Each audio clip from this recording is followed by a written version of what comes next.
Who are you? What are you able to do? What are you able to withstand? And what are you willing to do? If you can answer those questions, you're probably pretty tough. Not in a macho, I can kick your ass in a bar fight kind of way, but truly tough, on the outside and the inside.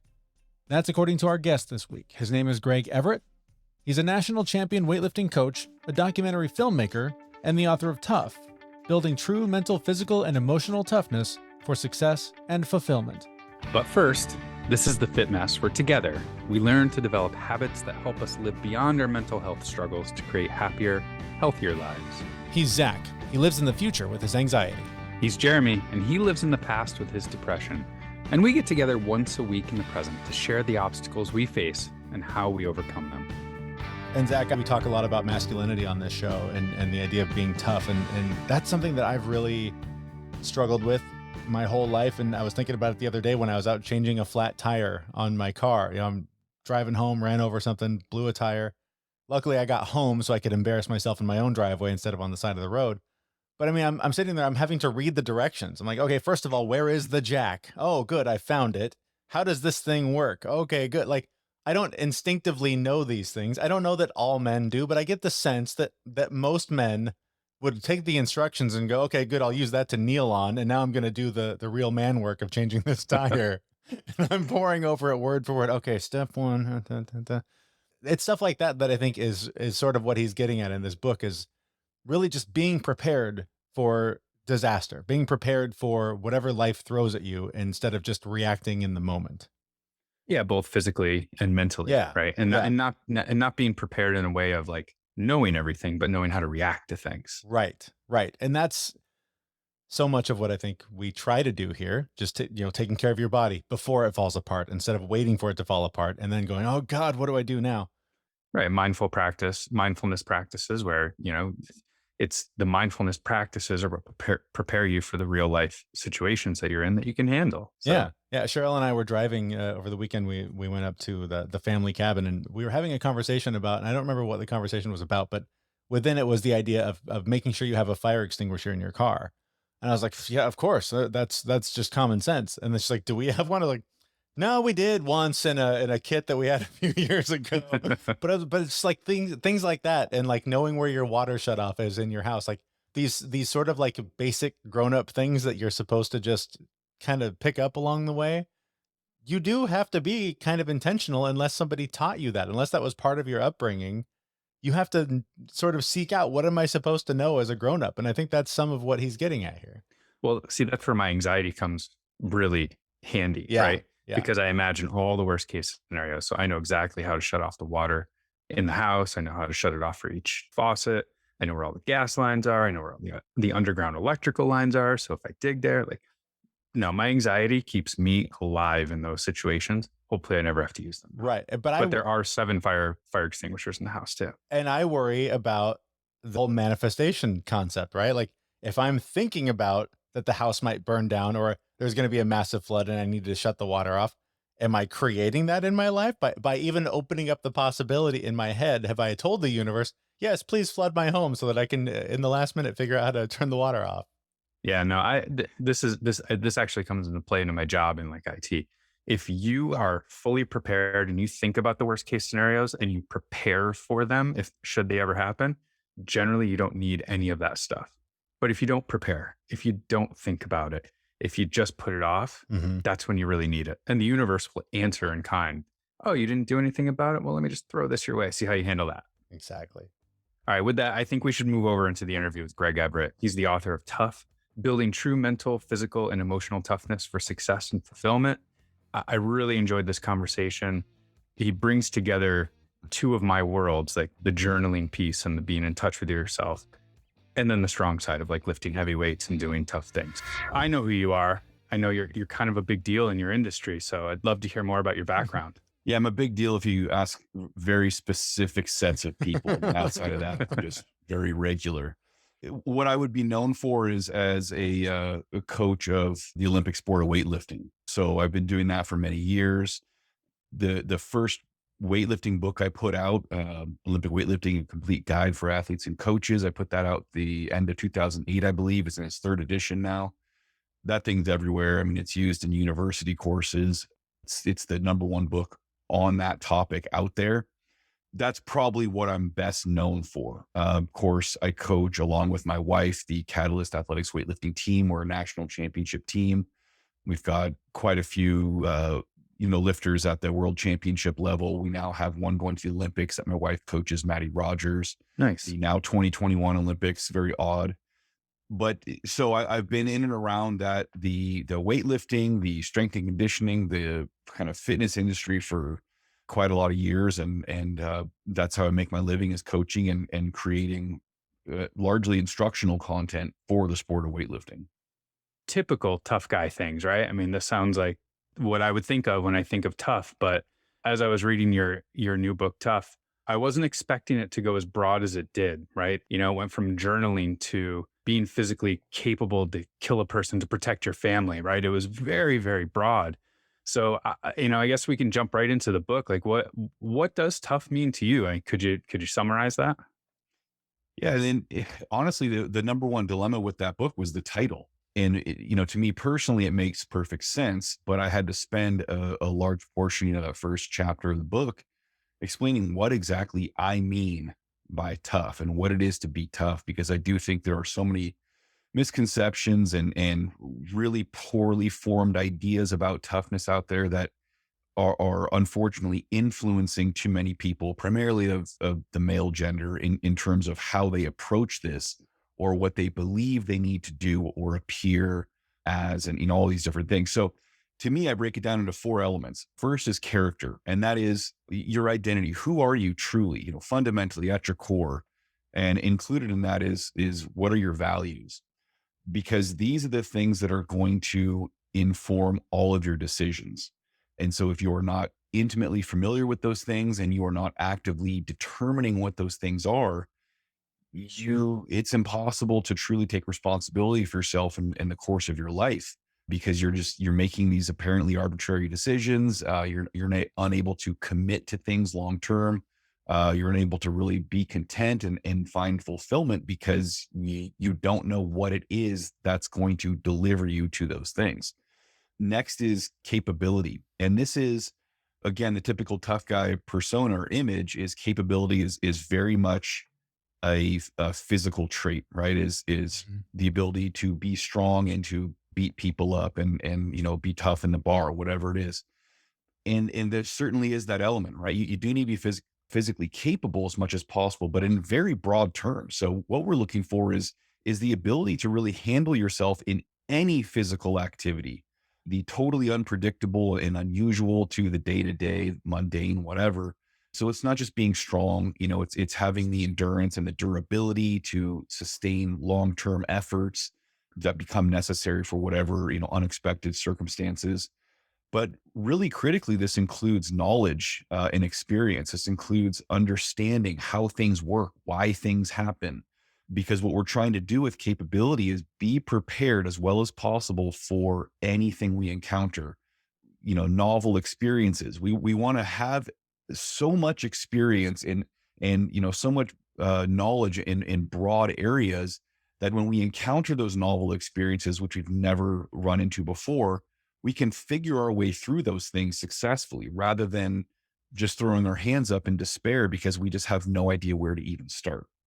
Next is capacity, which of course is really intimately tied to capability, but commonly we talk about resilience, which in my mind is kind of just the starting point. Resilience just means your ability to return to your original condition following some kind of traumatic event or whatever. And that's good. Like, we don't want to be worse off. We don't want to be destroyed, but we should be taking advantage of these things and really exploiting them to our benefit in any possible way. So rather than simply just returning, weathering the storm, coming back out from the cellar at the end of it and kind of just going back to our life as is, we want to use that experience to learn, to grow, to become stronger, to become more aware, to become more engaged, intelligent, creative, resourceful, all these different things, so that every single time, every experience we have, we are better prepared for the next one, whether or not it's something we've experienced before. Mm-hmm. And then finally, we have commitment. And this is what really ties everything together. This is, encompasses the act of being who we are, the act of pursuing what's important to us consistently, the act of pursuing greater capability and greater capacity. And so this is where, people will talk about discipline and all these things. Well, we're looking at routine creation and habit formation and structuring our lives in ways that are conducive to what we need to pursue and who we want to be, not discipline in the again, classic tough guy sense where we're just kind of sitting at the edge of our tightly made bed in a bare walled room with a single light bulb, just gritting our teeth and kind of gut through a horrible life just for the pretext of calling ourselves tough. We're not achieving anything there other than self-torture. So this is about commitment and discipline with a purpose. And that is always tied directly to our underlying motivation, which of course is directly related to our values and our character. One of the first things you said there really rung a bell for me, because a few weeks ago we did an interview and posted an episode about masculinity. The author we talked to was he's kind of on a mission to sort of redefine it from this robotic sitting at the end of the bed with the single light bulb vision.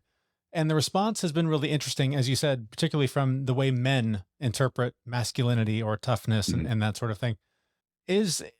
I guess, how do you feel about the term masculinity and the way that toughness plays into that? Because there is this strange resistance, I feel, from a lot of men, that they can't articulate what it is about like typical feminine qualities that men could learn to adopt and have, I think, a richer life experience.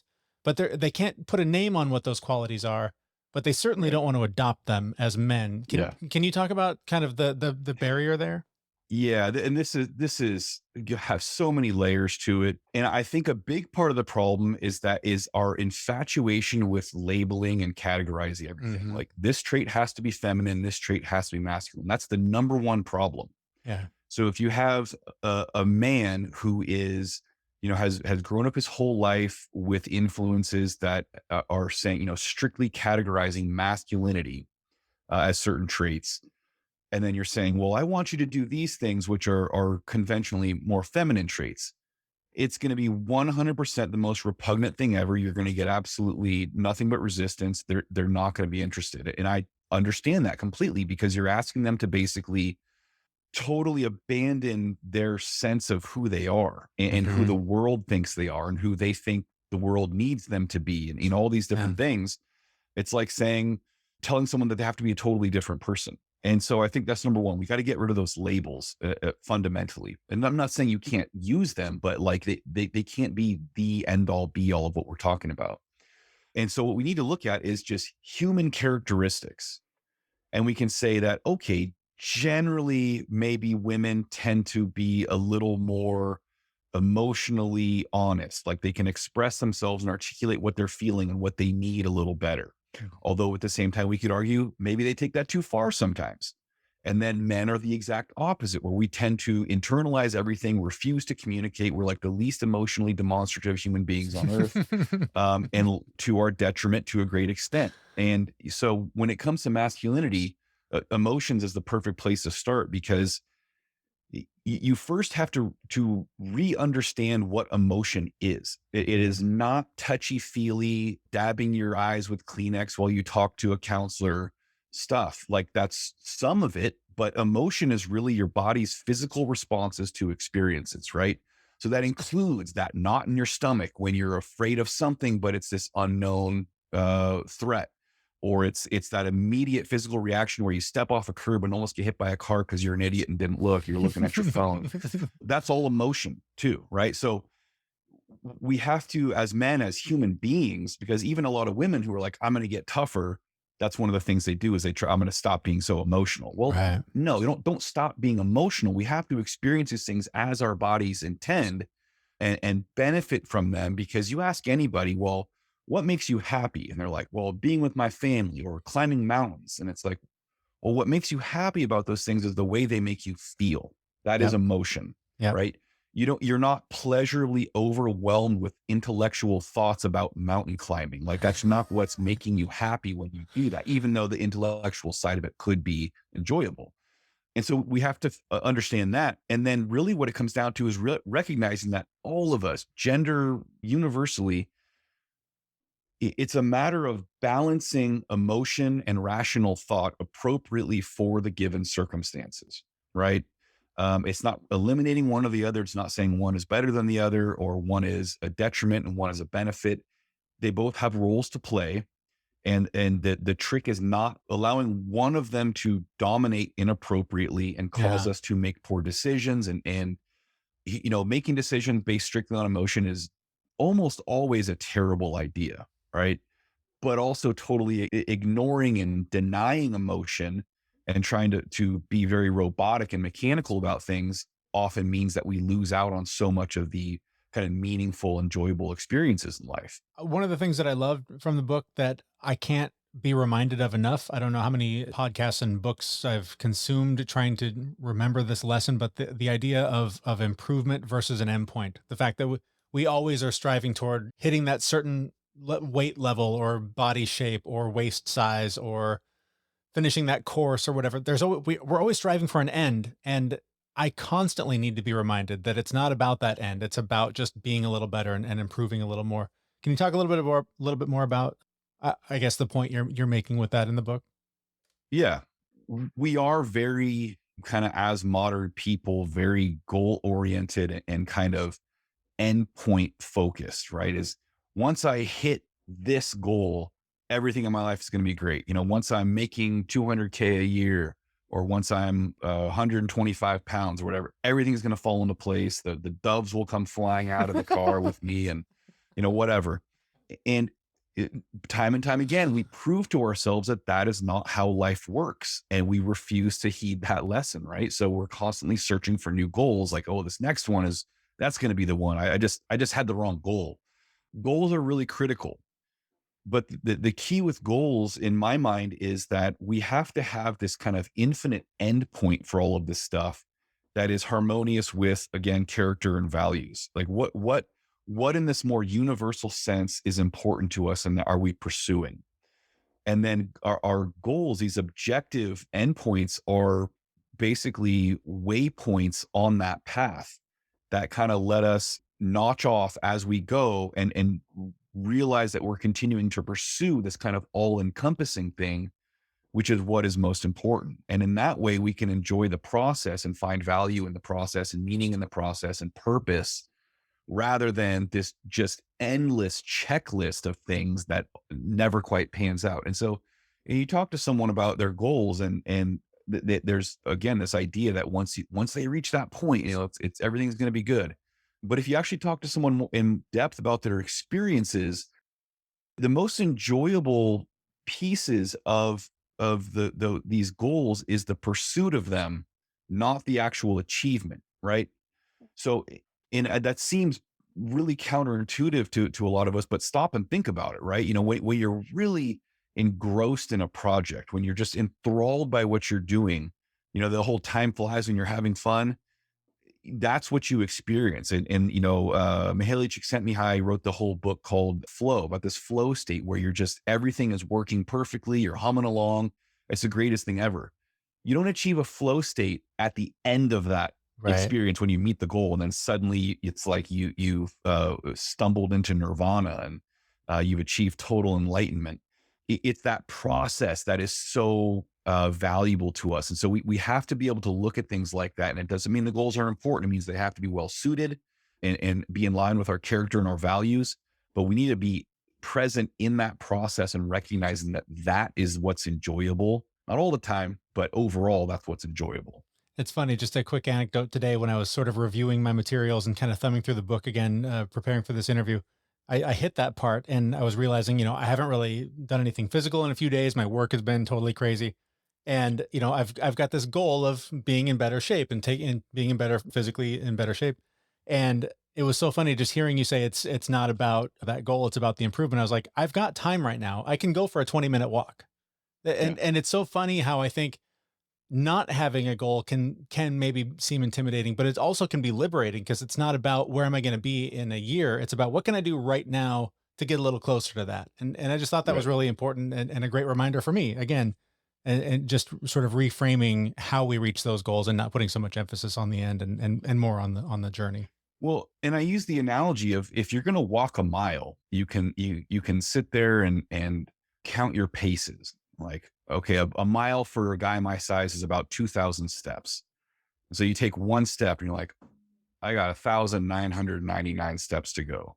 And so you can look at it that way, or with every step you're taking, you can be counting the progress, right? So it's totally dependent on your perspective, how kind of discouraging or how galvanizing that experience is. And looking at the things that you are pursuing and watching your progress and marking that off along the way with those intermediate goals.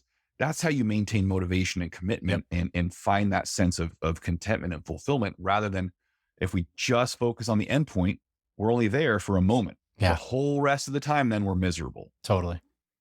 Yeah. The journey is so much more important. I want to ask you about the topic of ego, and specifically, I think in your line of work, there's probably, I know I experience it with my workouts. I'm coming back from some injuries and have had to use like an empty bar in any of my lifting, and my ego does not like that in any way, shape, or form. Right. Fortunately, I've got a great coach who's helping me through this and keeping me light on the loads, and I'm getting better and I'm seeing the improvement, but I'm not really going for a goal, right? I'm just going to make sure that I have movement without pain and appropriate movement. So I'd love to hear your take on the ego and how we can make it go away, or really not pay as much attention to it in lifting or just in life in general.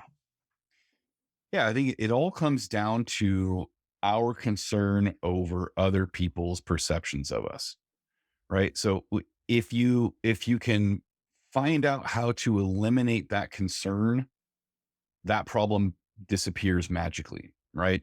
So you can then be focused on exactly what it is you are pursuing. So your purpose there is to be able to move well, pain free. You're by yourself in your garage doing that, no problem. You're focusing on that. It's great. It's awesome. Now suddenly you go into a gym with a bunch of other people in there. And you're like, oh man, I got to throw some weight on here. This looks ridiculous. Mm-hmm. And so basically what we have to do is kind of create that internal environment of the garage at all times, right? Or my friend Varg Freeborn, who wrote the book Violence of Mind, likes to use the term woodshedding, right? This idea that you're going to go out to the woodshed and just focus totally on this one project, ignore all distractions, and just kind of isolate yourself.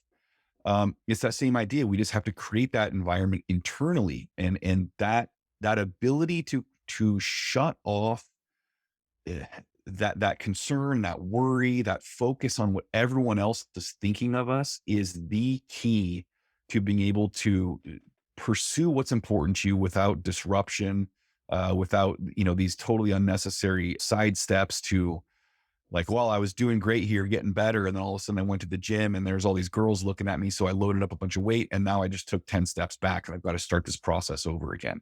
Mm-hmm. And the reality is, and this is something it took me many years to learn because I was a really self-conscious kid. Those girls aren't looking at you. They couldn't care less what you're doing, right? Mm-hmm. Those guys aren't looking at you. They don't care. And if they do, it's because of some emotional, psychological baggage they have that they need to work on with their own therapists. You know what I mean?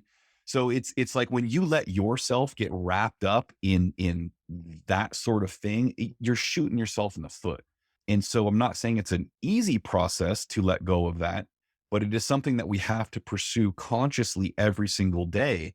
And the easiest way to do it is the moment you start feeling yourself kind of diverge from what you know is your correct path is why? Just ask yourself, why am I reacting this way?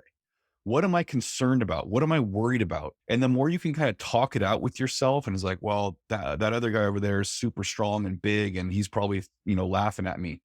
Okay, he's probably not, but even if he is, do you know him? Are you ever going to know him? Are you ever going to need him to care about how strong you are? And the answer is almost always no.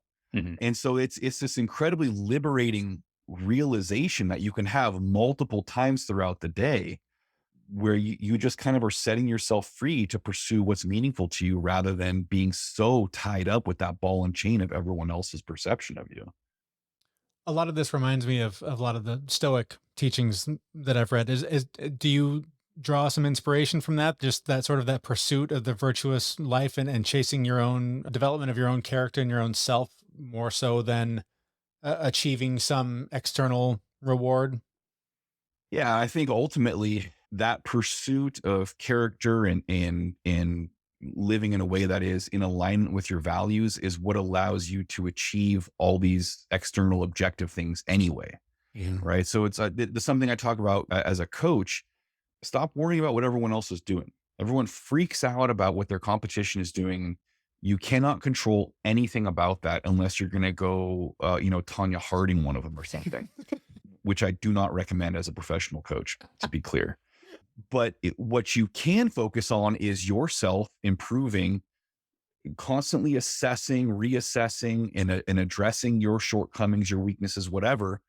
And that is how you become better than other people anyway. Becoming better than you were yesterday is how you get better than who everyone else is today anyway. So no matter how you look at it, you're focusing on what's most important to you is what's going to get you to any other goal you can come up with.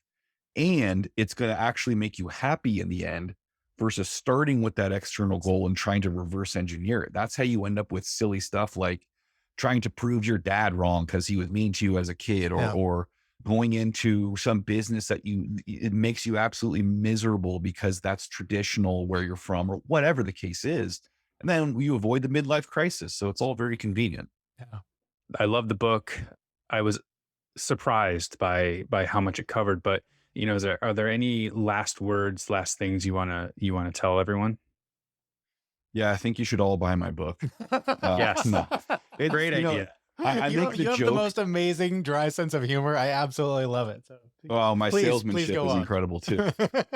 Make the joke where a publisher and editor's worst nightmare is they say, well, who's your audience for the book? You're like, everyone, because 99% of the time that's utter nonsense. But I really feel like it's a fair point with this book because so many people are kind of either maybe not turned off by the title, but they see it and they say, well, I'm not trying to be tough. I'm not trying to get into some like special forces selection program. This is not for me. And so I think that again is the drawback of that title, is that it's unclear how much this covers and how appropriate it is for people who are not trying to be the classic tough guy. And that's the whole point, really, is to learn that that is not an important thing to pursue. It's a counterproductive thing to pursue. And so this is really, that's what the subtitle is all about, is finding the emotional, the mental, and the physical abilities and traits that are going to allow you to pursue life, find purpose, have a sense of meaning, and enjoy your day to day. And with that, where do we learn more about you and pick up the book and all that? Becomingtough.com or the Instagram account at Becoming Tough is all about the book. So you can get it any way you like from pretty much anywhere around the world. And then if you are just looking for general stuff, on Instagram is at Catalyst Athletics or catalystathletics.com. And that just covers every single thing I'm up to. Fantastic. Thank you so much for your time. This has been a great conversation, and congratulations on the book. Thank you, guys. I appreciate it. All right. That's our interview with Greg Everett, the author of Tough, Building True Mental, Physical, and Emotional Toughness for Success and Fulfillment. I really liked when he was talking about character, and it really reminded me of that saying, like, how you do anything is how you do everything. Mm-hmm. I couldn't stop thinking about that. Like if you really have that strong character underlying your life, like everything that you do is going to have meaning and purpose for you. Mm-hmm. And, the success, the money, whatever it is you're looking for, like that stuff will come if you're just being true to yourself and being true to your own character. Well, and it's funny to me, of the 4 C's, commitment was the one that stood out to me, because anytime that I have just decided, like deep in my bones, this is who I am now, this is what I do now, the success follows. The idea of riding a bike 10 to 20 miles a day as a commute to work, before I did it, I would have laughed in your face. But it was my brother who one day just said, dude, you're just that weird guy that rides his bike to work now. Just make that decision and you'll do it.